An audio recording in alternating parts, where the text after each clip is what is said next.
plenty of people get kind of confused about actually reading a chart and seeing all those strange lines, the red ones, the blue ones, the green ones, the dotted ones. All of those lines are aspect lines.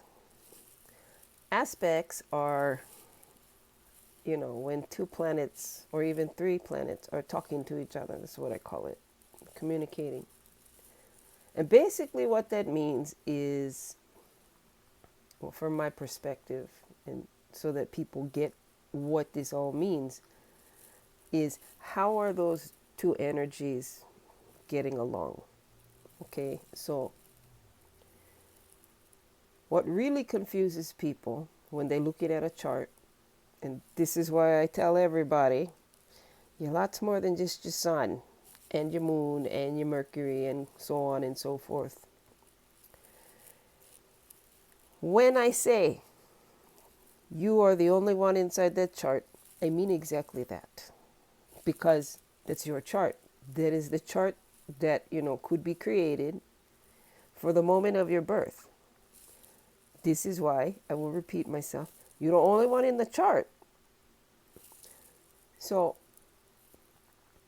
when you're looking at your chart and you see all these red lines and these blue lines and these green lines, and you have very limited knowledge of the energies of the signs, the planets, and the signs and planets in the houses, naturally, you're going to be a little bit upset if you go get a reading from somebody, specifically a love reading, and the person doing the reading telling you, oh, well, you see this blue line over here between, your sun and their moon.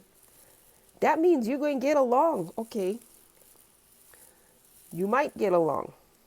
Might.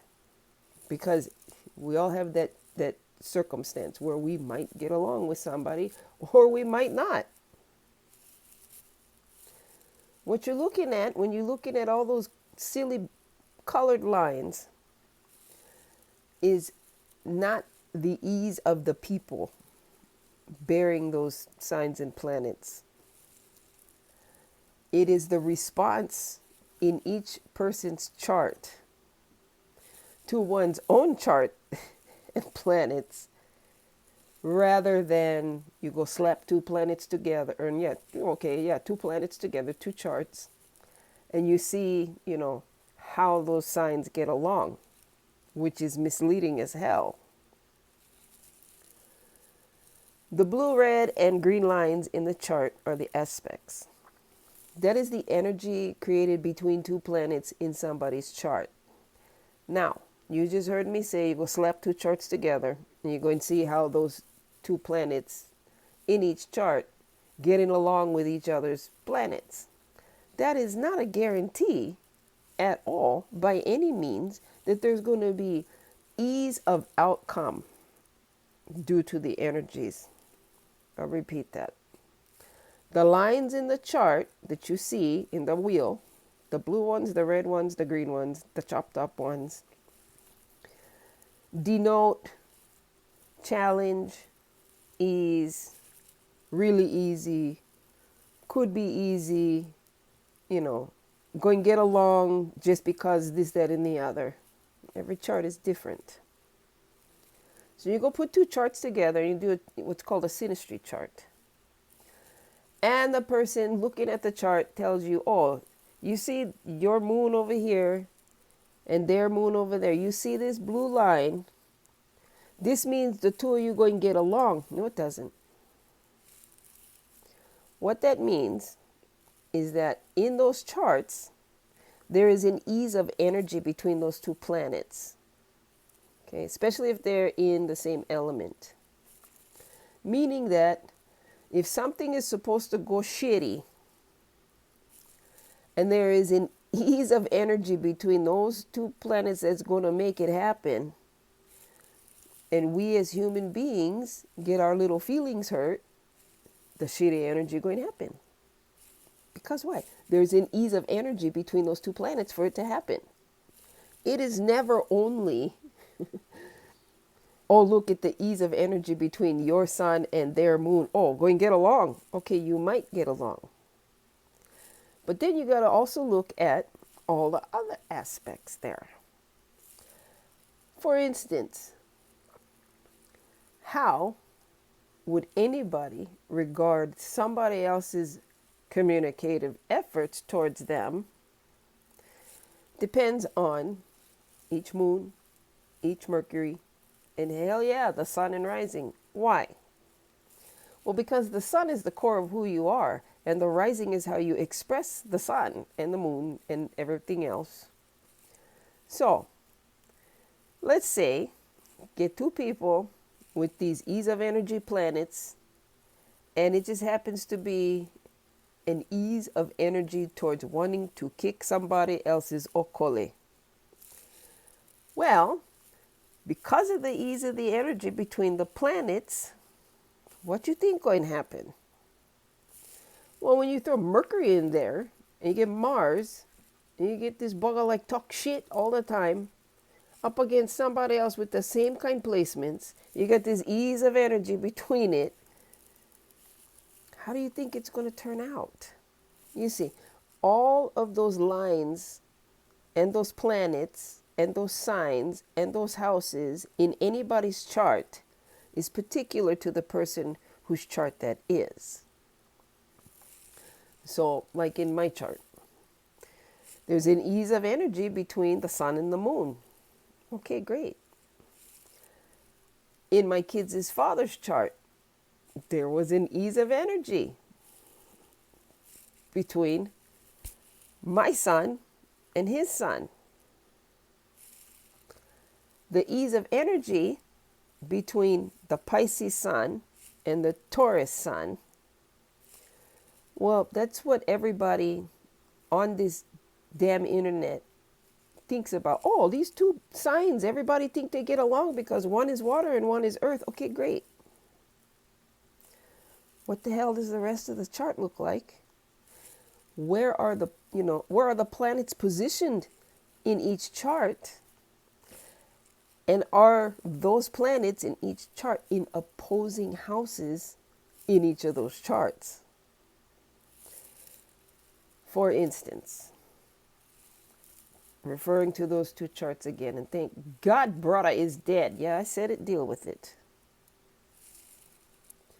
This person had almost no Pisces in their chart, whereas I have a lot of important planets in important houses in Taurus.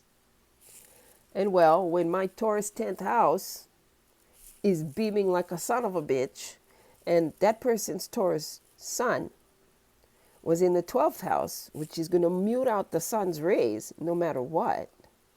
And also, the 12th house is the one that's governed by Neptune, delusion, illusion, imagination, all the kind.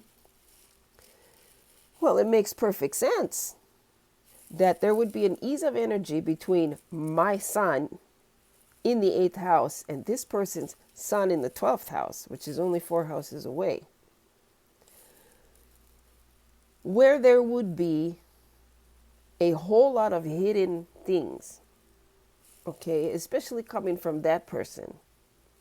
So my sun in the 8th house, which, is the house of uncovering all that dirty, totally did uncover all of that dirty. And well, lo and behold, the reason why I'm a trauma-informed life coach. Why? Because I'm a domestic violence survivor because of that Taurian. So even though you keep reading only about the signs and how they get along, please do not fail to also understand that the signs get their energy from the planet. It's not the other way around. The planets are the ones that carry all the energy in astrology. I call it the planet is the meat, the sign is the seasoning. Okay, think that way. So say that, your sun is in the 5th house. We'll call that cake and ice cream, because fifth house is, pleasurable activities, procreation, childlike playtime, entertainment, all that thing. Okay. And the sun, we'll say, is, okay, in Pisces. Pisces sun in the fifth house. All right, there's going to be a lot of imaginative play when you're a kid. When you get older, you start dating, there's going to be a lot of imagination in other ways. And one day, suddenly, we'll say, yeah, a Taurus, whose sun is 4 or 5 houses away, in a house that might not get along very well at all with the fifth house energy of the sign holder in the fifth house. So even though those two signs might get along, the planet is what counts. Okay? Nobody cares to just state that outright, that it is the planet more than the sign that matters. So when you're looking at a chart and you see all those crazy lines going back and forth, if you follow those lines and you know what the energy of the planet is, you're going to figure out if those two planets for that person will get along. You'll figure out if there's some kind of challenge that they have to overcome, that they're always going to have to overcome, or if there will be ease. And even if there's ease between the planets, there is still the life experience that somebody might have to get through in order to experience that ease. But nobody will tell you this. All you guys looking for, plenty of people looking for, is I'm a Scorpio and that's a Taurus. And even though I know water and earth get along, we're opposing signs. My mom and my auntie was a Scorpio and a Taurus. Them two old broads were best friends. Okay, so since I haven't looked at either my mother or her sister's charts in a long time, I know that if I go look at those charts, because of the earth and the water, getting along, it's probably going to be a blue line between the... Why? Because that's how earth and water get along. Okay, when you're thinking about the elements, what gets along? If you have fire and water, people will tell you, oh, that's not going to work. Really, you ever ate soup? Do you drink coffee or tea in the morning? How's about you take a shower? That is how water and fire get along. But if you got too much of one as opposed to the other, going to be kind of hard to express, the one with the lesser energy. It's doable and should be done, but, that's how it works. Same thing with, again, the other two, earth and air. Okay, well, the earth, we need air to breathe, yeah? Yeah, okay. Need wind, air, to carry pollen to flowers, to carry birds, when they're flying, need all that kind of stuff. But what happens if you have too much air? Well, you have barren land. That's what you have. When there's no more rain, get plenty sun, a dearth of earth, and lots of air, what do you have? Oh, the desert.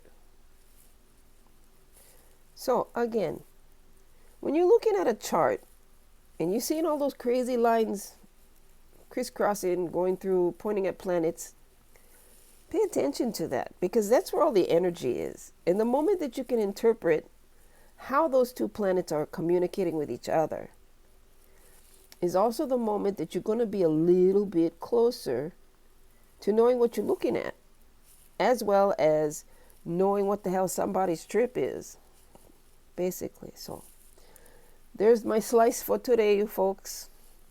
I hope you're having a good day today. Mahalo for watching. I love you. See you next time.